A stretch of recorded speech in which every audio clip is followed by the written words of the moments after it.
Olá, nono ano, tudo bem? Hoje a gente vai começar a correção dos exercícios da página 22 e vamos ver até onde vai dar pra gente ir aí. Então, começa pelo exercício número 10. O calor específico do alumínio é maior do que o do ferro. Será preciso, então, mais calor para aquecer um bloco de alumínio do que um de ferro?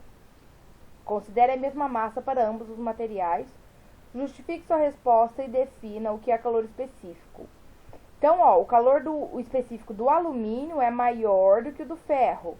Então, é preciso mais calor para aquecer o alumínio, que tem calor específico maior do que o ferro? Sim. É preciso mais calor para aquecer o bloco de alumínio, já que o calor específico, agora já estamos definindo, né?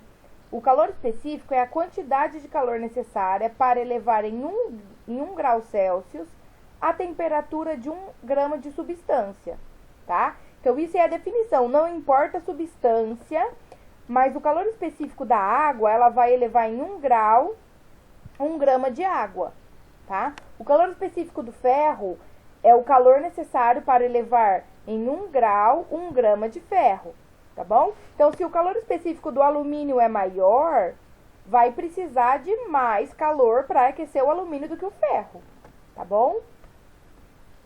Então, exercício número 11. Sabe-se que para elevar a massa de ferro de 50 para 70, aqui já foram 20 graus, né? Foi necessária uma quantidade de calor de 440 calorias. Qual a massa de ferro usada nesse processo? Pessoal, para a gente achar isso tem uma fórmula, você não precisa saber nada de cabeça, tá? Quando traz a variação de temperatura, a gente usa essa fórmula, que a gente fala QMACT, que é o calor, a quantidade de calor em calorias, M a massa, C é o calor específico, que é em gramas por caloria vezes grau Celsius, sob a variação de temperatura. Então, ele deu 3 coisas e faltou uma. É só a gente jogar na fórmula que a gente vai achar essa que falta, tá bom? Então, ele falou que a quantidade de calor é 440 calorias. A massa é o que ele quer saber, então eu deixo no M, né? O calor específico é 0,11 e a variação de temperatura é de 20, de 70 é o final, 50 inicial, então é 20, né? Aí a gente faz essa conta, então fica 440 igual a M vezes 0,11 vezes 20 é 2,2, e aí eu passo 2,2 dividindo o 440, né? Pra deixar só o M isolado, que vai dar M igual a 440 sobre 2,2, que vai dar 200 gramas, tá bom? Vocês perceberam? É só jogar na fórmula, você não tem que decorar nada. Só as unidades, né? Grama, caloria, grau Celsius. O resto tem que dar tudo nessas unidades. O calor em calorias, a temperatura em grau Celsius e a massa vai sair em gramas, tá bom? 12. Um líquido de 100 gramas recebe uma quantidade de calor de 54.000 calorias para vaporizar. Qual o calor latente de vaporização dessa substância? Agora, quando não fala a variação de temperatura, é o calor latente que a gente acha. Também é em calorias e é massa, a fórmula, vezes o calor latente de vaporização, tá? Isso aqui, pessoal, é quando muda de estado físico, tá? Lembra que para mudar de estado físico ele fica um tempo sem mudar a temperatura? Né? Mudou a temperatura, acabou tudo, que nem quando eu falo que o gelo evapora, o gelo se liquefaz, né, vira líquido. Quando tem um pouquinho de gelo ainda, a temperatura é 0. Só vai aumentar a temperatura quando acabar de derreter tudo aquilo, aí que vai aumentando a temperatura, né? Por isso que nessa parte, e é essa parte aqui, por isso que não usa a diferença de temperatura. Porque ele está mudando de estado físico, mas não de temperatura, tá? Que é o que mole, que a gente fala, essa fórmula. Então, o que ele deu, que é 54.000 calorias, a massa, 100 gramas, e o L é o que a gente quer saber, o calor latente de vaporização, né? Que é só dividir 54.000 por 100, que vai dar 540 calorias por grama, tá bom? Corta 2 zeros, né? 540 calorias por grama. 13. Qual é a quantidade de calor necessária para fundir totalmente um bloco de gelo de 500 gramas a 0 graus Celsius? O calor latente de fusão da água é de 80 calorias por grama. Então, aplica a fórmula, gente. Não falou a temperatura, a variação de temperatura é o que mole que a gente usa, tá? Q igual a M vezes L. Q igual, é o que ele quer saber, né? Massa é 500 gramas vezes o L, que é o calor latente de fusão, 80, né? 500 vezes 80, 40 mil calorias para fundir totalmente um bloco de gelo de 500 gramas, tá? Ó, ele tá a 0 graus Celsius, né? Mas ele vai permanecer a 0 graus Celsius até derreter tudo, tá? Até ele ganhar essas 40 mil calorias.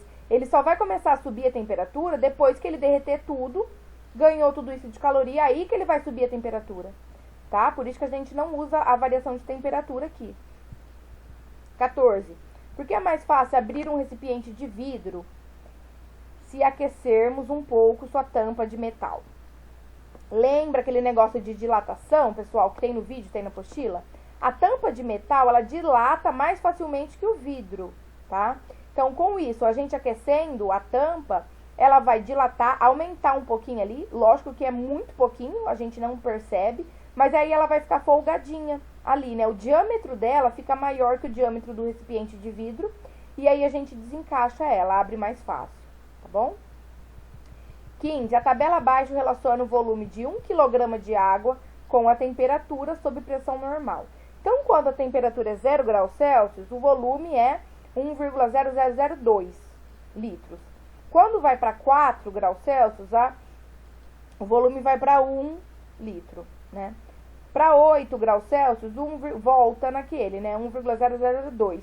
Para 10, 1,0004, tá? Aí, o que acontece com o volume da água entre 0 e 4 e com a densidade? O volume aumenta, né? Entre 0 e 4. 0 e 4, o volume diminui, desculpa, né? Opa, de 0,002 vai para 0, né?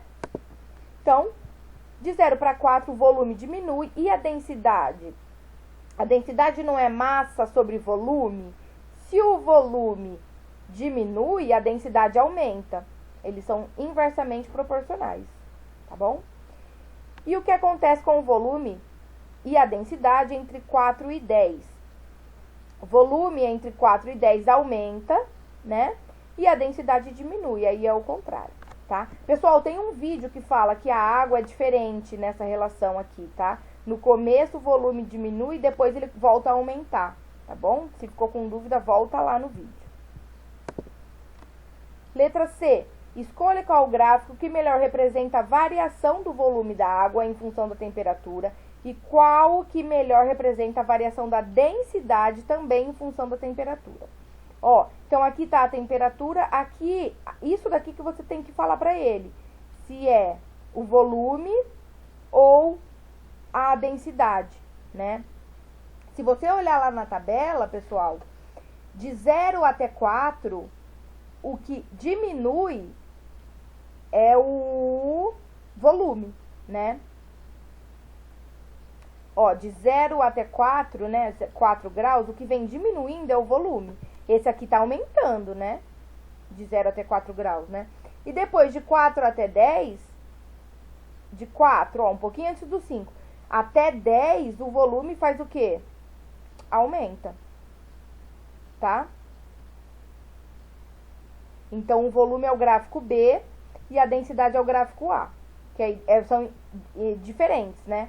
Enquanto esse daqui diminui, esse tá aumentando e depois ele abaixa, e esse é o contrário. O volume, primeiro ele diminui, depois no 4 graus Celsius ele começa a subir, tá bom?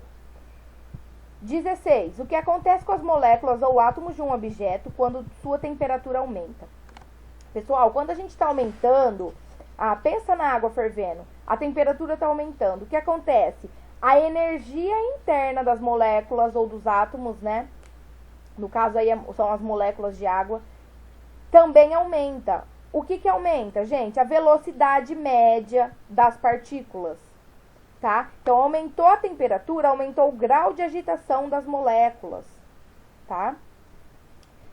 17. Quando um metal é aquecido, sua densidade aumenta ou diminui? A densidade diminui porque o seu volume aumenta, tá? Mas a massa continua a mesma, tá? Lembra da fórmula? A densidade é igual a massa sobre volume. Se o volume está embaixo, se aumenta o volume, vai diminuir a densidade, tá? Inversamente proporcionais. 18. O que acontece com o volume de gás quando a temperatura aumenta? E o que acontece com a pressão quando o volume é constante? Bom, quando a pressão é constante, que foi a primeira pergunta, né? O volume do gás aumenta quando a temperatura aumenta. Aumentou 1 grau de agitação ali, o volume vai aumentar. Mas, quando o volume é constante e aumenta a temperatura, a pressão do gás também aumenta, tá? Pensa assim, numa garrafa PET, a gente aumenta ali a temperatura. E eu não vou abrir a garrafa, ela está fechada, o gás está ali dentro. Mas eu aumento a temperatura, as moléculas vão se agitar mais. Isso que é a pressão. Pressão é a força que as moléculas fazem contra a parede que ela tá. A garrafa PET, o pneu da bicicleta, tá? Então, aumenta, o volume aumenta com pressão constante. E volume constante, a pressão aumenta quando aumentar a temperatura.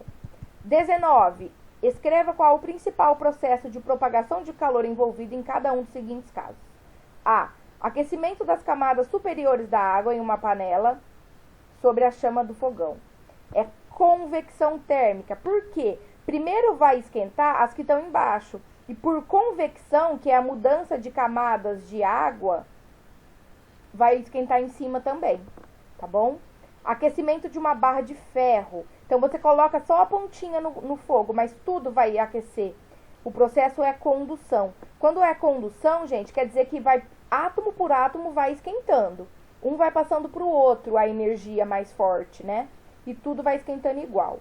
É igual quando a gente coloca uma colher de ferro, essa de alumínio, na panela quente no fogão. A gente só coloca ela dentro, mas quando você pega no cabo, ele vai estar quente. Porque por condução, foi esquentando tudo, né? Os átomos foram um do ladinho do outro, foi sendo esquentado. E C, aquecimento de uma pessoa exposta ao sol é irradiação solar, tá?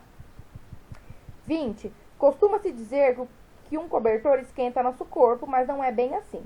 O que na realidade o cobertor faz? O tecido do cobertor, pessoal, é um mau condutor de calor. Então, ele dificulta a saída de calor liberado pelo nosso corpo para o ambiente. Então, ele segura o nosso calor, né, ali naquele espaço. Então, isso ajuda a gente a se manter aquecido, tá? Então, ele não esquenta, ele é um mau condutor de calor. Ele segura o nosso calor ali, tá? 21. Por que num dia frio a maçaneta de metal parece mais fria do que a madeira da porta? Porque a transferência de calor das mãos para o metal da maçaneta é mais rápida do que para a madeira. Essa perda mais rápida de energia na forma de calor nos dá a sensação de maior de frio. Então, a gente vai perder mais calor para a maçaneta do que para a porta, é o contrário, né? E isso que dá a sensação de frio, tá bom? Mas se tá no mesmo ambiente, a temperatura é a mesma, né? Então, é só a perda que dá essa sensação diferente aí. Certo? Pessoal, hoje a gente para por aqui. Continue fazendo, tá? Acaba os exercícios, faz o pense um pouco mais.